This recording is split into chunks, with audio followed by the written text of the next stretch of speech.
Hello दोस्तों, यदि आप भी क्लास 11th का 18 मार्च को हिंदी का एनुअल यानी वार्षिक परीक्षा देने वाले हैं तो अभी की इस क्लास में क्लास 11th के लिए हिंदी के हम लोग क्वेश्चन पेपर देखेंगे 18 मार्च एनुअल यानी वार्षिक परीक्षा के लिए।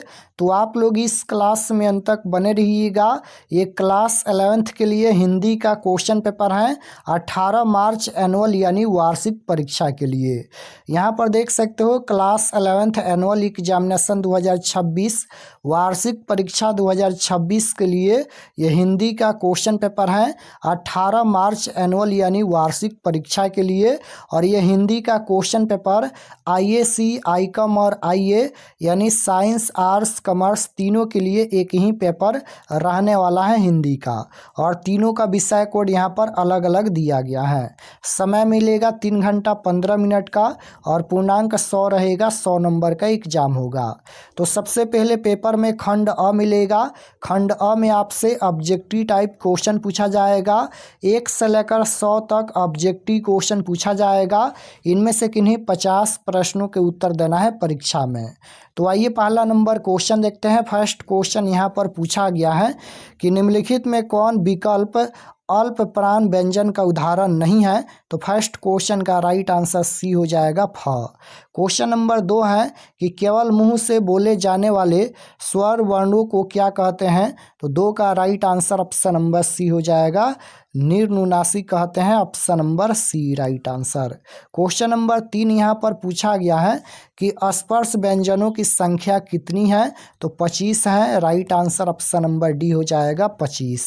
क्वेश्चन नंबर 4 है कि जिस स्वर के उच्चारण में तिगुना समय लगे उसे क्या कहते हैं। तो प्लुत कहते हैं। Right answer option number D हो जाएगा। क्वेश्चन नंबर 5 पूछा गया है निम्नलिखित में कौन अंतः स्वस्थ व्यंजन नहीं है। तो राइट आंसर ए हो जाएगा ह। क्वेश्चन नंबर 6 यहाँ पर पूछा गया है कि किनका उच्चारण एक प्रकार की रगड़ या घर्षण से उत्पन्न उष्म वायु से होता है। तो 6 का राइट आंसर बी हो जाएगा उष्म व्यंजनों का। क्वेश्चन नंबर 7 यहाँ पर पूछा गया है निम्नलिखित में कौन विकल्प महाप्राण व्यंजन का उदाहरण नहीं है। तो राइट आंसर ए हो जाएगा क। क्वेश्चन नंबर 8 यहाँ पर पूछा गया है कि निम्नलिखित में किस वर्ण का उच्चारण स्थान दंत नहीं है। दंत नहीं पूछा गया है तो ट हो जाएगा option number A right answer. Question number 9 यहाँ पर पूछा गया है कि निम्न में से किस वर्ण का उच्चारण स्थान ओष्ठ है। तो right answer option number C हो जाएगा म का उच्चारण स्थान ओष्ठ होता है। क्वेश्चन नंबर 10 है कि किनकी उत्पत्ति दूसरे स्वरों से नहीं होती है। तो राइट आंसर ऑप्शन नंबर ए हो जाएगा हर स्वर। क्वेश्चन नंबर 11 पूछा गया है कि शिकारी ने हिरन मारा।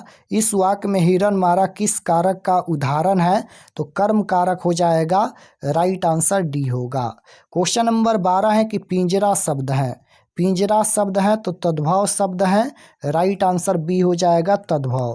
क्वेश्चन नंबर 13 यहाँ पर पूछा गया है कि मोहन आया था किस काल का उदाहरण है। तो मोहन यहाँ पर आया था यानी बीत गया है। तो बीत गया है तो कौन सा काल होगा। भूतकाल होगा। राइट आंसर बी हो जाएगा मोहन आया था ये भूतकाल का उदाहरण है। क्वेश्चन नंबर 14 पूछा गया है निम्नलिखित में कौन विकल्प युग्मक ध्वनि का उदाहरण है। तो राइट आंसर हो जाएगा दिक्कत। Option number B right answer. 2 स्वरों के मेल से उत्पन्न विकार अथवा रूप परिवर्तन को क्या कहते हैं। तो स्वर संधि कहते हैं। राइट आंसर ए हो जाएगा स्वर संधि। क्वेश्चन नंबर 16 पूछा गया है कि महौषध शब्द का संधि विच्छेद क्या होगा। तो 16 का राइट आंसर बी हो जाएगा महा प्लस औषध। क्वेश्चन नंबर 17 है पुरोहित शब्द का संधि विच्छेद क्या होगा। तो पूर्व प्लस हित हो जाएगा। Right answer C. Question number 18 है कि नदी प्लस इस पदों की संधि क्या होगी। तो नदीस हो जाएगा। Right answer B. निम्नलिखित में कौन विकल्प व्यंजन संधि का उदाहरण है। तो संगम हो जाएगा। राइट आंसर डी होगा। क्वेश्चन नंबर 20 पूछा गया है निम्न में अशुद्ध शब्द है। निम्न में कौन यहाँ पर अशुद्ध शब्द है? दीपिका हो जाएगा, राइट आंसर ए होगा। क्वेश्चन नंबर 21 है, निम्न में शुद्ध शब्द है, तो शुद्ध शब्द नुपुर हो जाएगा, option number A right answer. 22 number question है कि कोष्टक में अंकित चिन्ह क्या है? तो कोष्टक में यहाँ पर योजक चिन्ह लगा है, राइट आंसर सी हो जाएगा, यहाँ पर ये योजक चिन्ह है। क्वेश्चन नंबर 23 है, त्रिलोक शब्द कौन सा समास है? त्रिलोक शब्द कौन सा समास है? तो ये द्विगु समास है, क्योंकि यहाँ पर ये 3 संख्या का बोध हो रहा है, तो संख्यावाचक है, तो द्विगु समास होगा।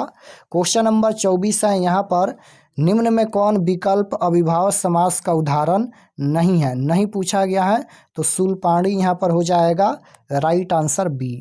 क्वेश्चन नंबर 25 है कि कामचोर शब्द किस समास का उदाहरण है? तो अपदान तत्पुरुष समास हो जाएगा, option number C right answer. 26 number question है कि परमेश्वर शब्द किस समास का उदाहरण है? तो 26 का राइट आंसर बी हो जाएगा, कर्मधारय समास का उदाहरण है। 27 नंबर क्वेश्चन है यहाँ पर कि गणेश कहानी पढ़ रहा है किस क्रिया का उदाहरण है? तो किस क्रिया का उदाहरण है? सक्रामक क्रिया हो जाएगा, option number C right answer.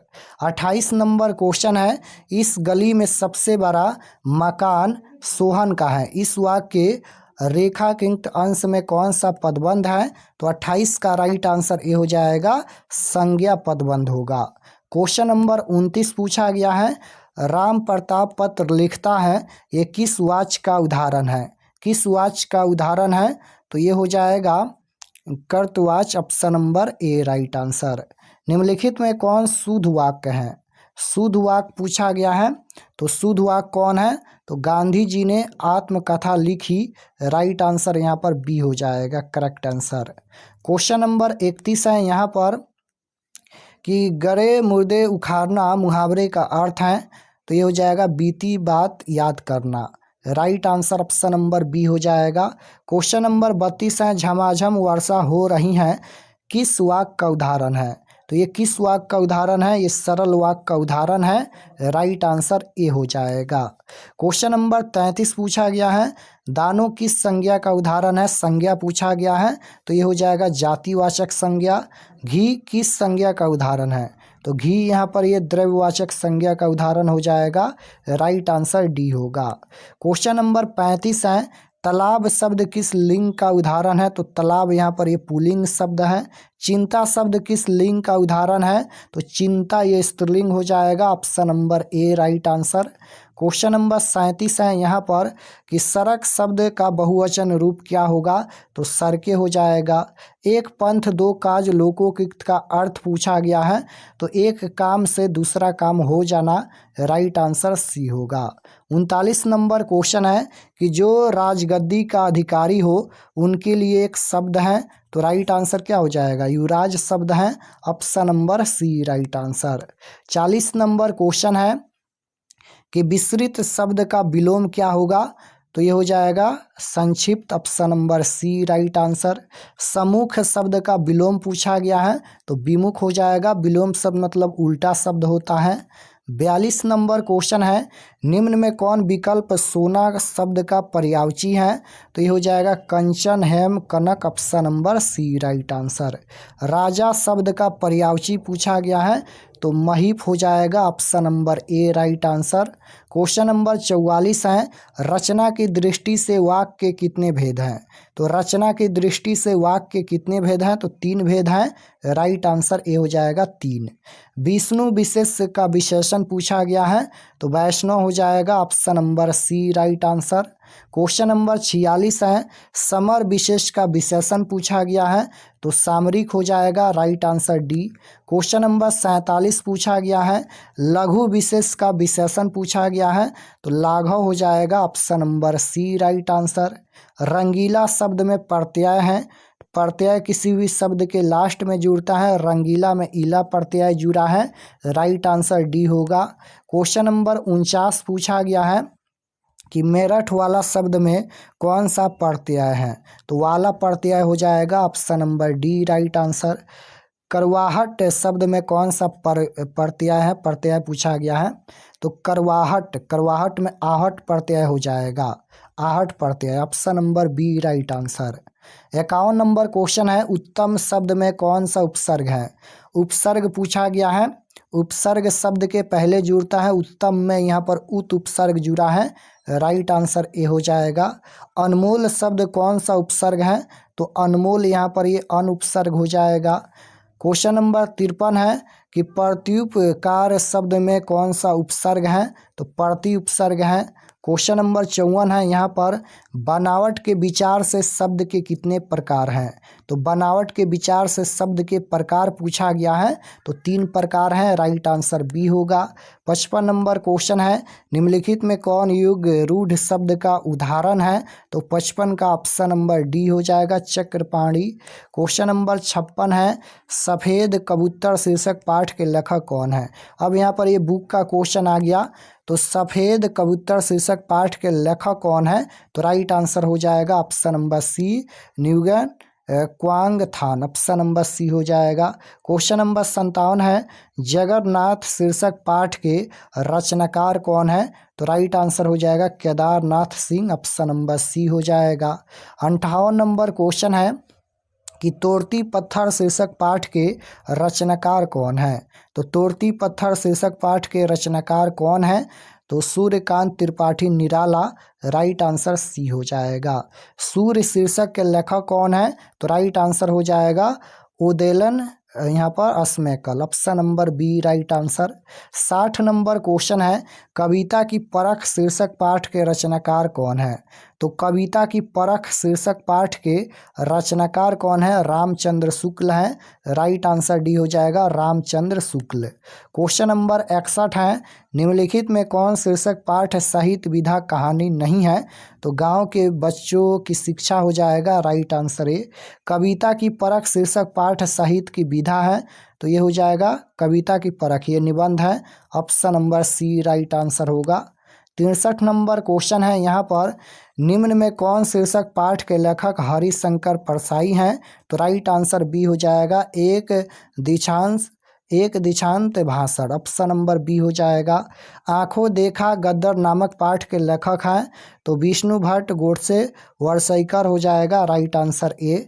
65 number question पूछा गया है कि बहुत दिनों के बाद नामक पाठ साहित्य विधा है, तो राइट आंसर हो जाएगा कविता, option number A. 66 number question है, निम्न में किस उपन्यास के लेखक प्रेमचंद्र नहीं हैं, तो राइट आंसर हो जाएगा समय सरगम। लेखक रामचंद्र शुक्ल का जन्म किस प्रदेश में हुआ था, तो राइट आंसर हो जाएगा उत्तर प्रदेश में हुआ था। 68 नंबर क्वेश्चन पूछा गया है कि माझा प्रवास मूल भाषा है, तो राइट आंसर 68 का सी हो जाएगा मराठी। लता मंगेशकर के पहले किस गायिका का चित्रपट संगीत में अपना जमाना था, तो राइट आंसर सी हो जाएगा नूरजहां का। क्वेश्चन नंबर 70 है कि सत्यजीत राय के पिता का नाम क्या था, तो राइट आंसर डी हो जाएगा सुकुमार राय। क्वेश्चन नंबर 71 है, कबीर किस काल के कवि हैं, तो कबीर किस काल के कवि हैं, ये भक्ति काल के कवि हैं, राइट आंसर बी हो जाएगा भक्ति काल।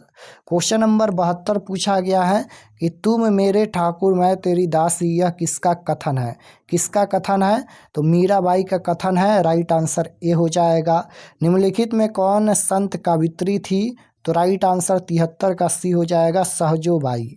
74 देखिएगा पूछा गया है, निम्नलिखित में कौन सौंदर्य प्रेम और भक्ति के महान कवि हैं, तो 74 का ए राइट आंसर हो जाएगा विद्यापति। तो 74 क्वेश्चन बता दिए हैं, 50 क्वेश्चन का ही उत्तर देना है। और चलिए हम आपको बता देते हैं कि आप लोग ऑब्जेक्टिव सब्जेक्टिव कहां से डाउनलोड कर सकते हैं। और चैनल पर नए होंगे तो चैनल को ज़रूर सब्सक्राइब कर लीजिएगा। क्लास 12th का भी तैयारी कराया जाएगा 2027 बोर्ड परीक्षा के लिए, तो आप लोग चैनल को ज़रूर सब्सक्राइब कर लीजिएगा। तो objective subjective question answer download करने के लिए गूगल पर चले आना है और आपको सर्च करना है आर के एक्सपर्ट क्लासेस। इसी चैनल का नाम आपको गूगल में सर्च करना है आर के एक्सपर्ट क्लासेस। तो जैसे ही गूगल पर सर्च करेंगे आर के एक्सपर्ट क्लासेस तो आपके सामने इस प्रकार से फर्स्ट पेज आएगा। इस पर आपको क्लिक करना है। यहाँ पर देखिए आर के एक्सपर्ट क्लासेस हैं, इस पर आपको क्लिक करना है। क्लिक करने के बाद ये ओपन हो जाएगा। ओपन होने के बाद आपको नीचे आना है क्लास 11th के सेक्शन में। तो यहाँ पर देखिएगा ये क्लास 11th का सेक्शन है और इसमें सभी सब्जेक्ट का क्वेश्चन पेपर दिया गया है। तो जैसे आपको हिंदी का क्वेश्चन पेपर देखना है या फिर इंग्लिश का क्वेश्चन पेपर देखना है तो यहीं पर मिल जाएगा। यहाँ पर 18 मार्च क्लास 11th क्वेश्चन पेपर, यहाँ पर एनुअल एग्ज़ाम 2026 इस पर क्लिक करेंगे या फिर यहाँ पर ऑल सब्जेक्ट क्वेश्चन पेपर देखिएगा। यहाँ पर all subject question paper annual exam 2026 इस पर क्लिक करेंगे। इसमें सभी सब्जेक्ट का लिंक मिल जाएगा। क्लिक करने के बाद यहाँ पर नीचे आएंगे तो सब्जेक्ट ये हिंदी का पेज खुला है। एग्ज़ाम डेट 18 तारीख को होने वाला है और ये सभी परीक्षा से संबंधित जानकारी है, आप लोग इसे पढ़ लीजिएगा। और नीचे आएंगे यहाँ पर तो यहाँ पर ऑब्जेक्टिव आंसर की है। ऑब्जेक्टिव का आंसर अभी हम अपडेट कर देते हैं। तो ऑब्जेक्टिव क्वेश्चन यहाँ से देख सकते हैं और यहाँ पर देखिएगा subjective question answer PDF download पर क्लिक करके आप लोग सब्जेक्टिव पीडीएफ डाउनलोड कर सकते हैं। तो यहाँ से आकर आप लोग हिंदी और इंग्लिश दोनों का क्वेश्चन पेपर देख सकते हैं।